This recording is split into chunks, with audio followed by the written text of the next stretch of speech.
Bonjour. Lors de notre prochain cours, nous débuterons notre cycle de basket-ball. Cette vidéo vous présentera le règlement simplifié qui sera utilisé durant vos matchs. Le règlement de basket-ball est composé de nombreuses règles, mais pour simplifier le jeu et l'arbitrage lors de notre cycle, nous n'en utiliserons que 4.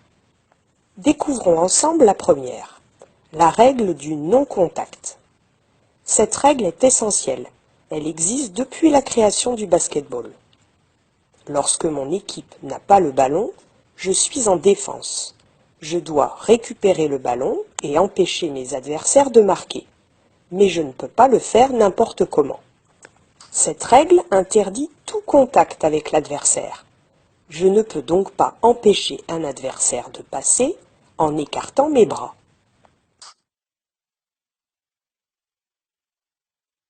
Je ne peux pas non plus taper sur les mains de mon adversaire pour lui prendre le ballon.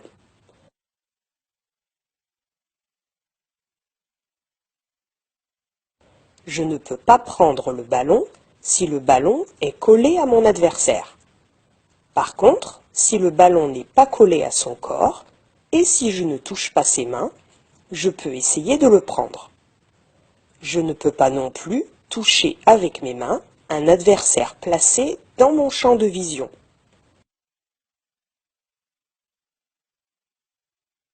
Par contre, je peux gêner mon adversaire en levant les bras pour empêcher une passe ou en gênant le dribble. Voyons ensuite la seconde règle. Si je suis en attaque et que j'ai le ballon, je ne peux pas courir ou marcher avec le ballon. Plus précisément, j'ai le droit à 2 appuis avec mes pieds, pas plus. Regardons quelques exemples de marcher. Ici, le joueur en bleu, qui reçoit la balle, fait 3 pas avant de passer son ballon. Il a donc marché. Là, le joueur fait aussi un marché, car il piétine sur place. Or, chaque piétinement compte pour un appui.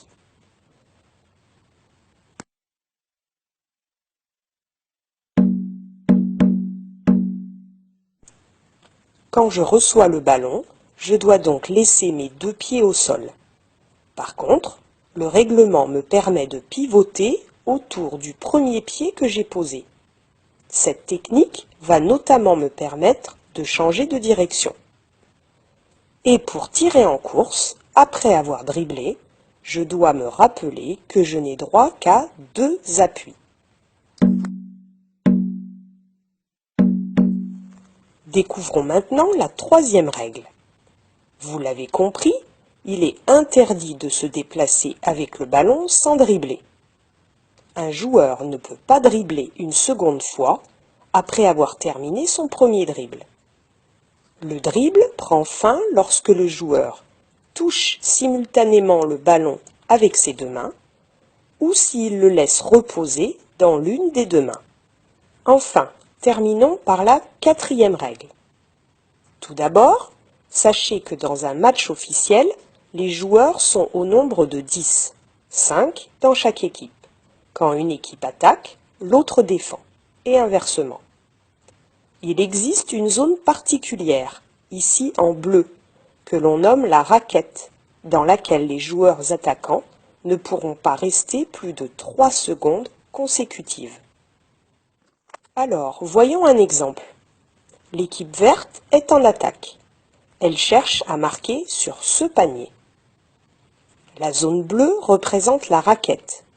C'est dans cette zone que les attaquants, l'équipe verte donc, n'aura pas le droit de rester plus de 3 secondes. Regardez la joueuse verte qui demande le ballon. Elle est dans la raquette et ne pourra donc pas y rester plus de 3 secondes. Elle devra penser à ressortir de cette zone pour pouvoir y revenir pendant 3 secondes supplémentaires. Par contre, le joueur jaune qui est en défense, lui, n'est pas concerné par la règle. Il peut donc rester dans la raquette autant de temps qu'il le souhaite. À l'inverse, quand l'équipe jaune aura récupéré le ballon, les joueurs devront penser à ne pas rester plus de 3 secondes dans l'autre raquette. il existe quand même une situation où les joueurs pourront rester plus longtemps dans la raquette. En effet, à chaque tir sur le panier, les 3 secondes s'annulent.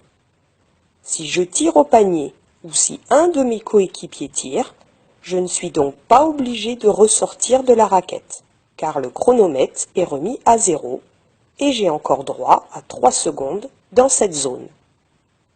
Pour terminer, sachez que les lignes rouges marquent les limites du terrain. Si le ballon sort ou si un joueur en possession du ballon marche sur la ligne, même si le ballon n'est pas sorti, la balle est donnée à l'adversaire. La remise en jeu se fait sur le côté du terrain, à l'endroit de la sortie. Il en est de même pour toutes les fautes commises sur le terrain. Les remises en jeu se feront sur le côté du terrain, au niveau où a été commise la faute. Voilà, cette vidéo explicative est terminée et il ne me reste plus qu'à vous donner rendez-vous à votre prochain cours.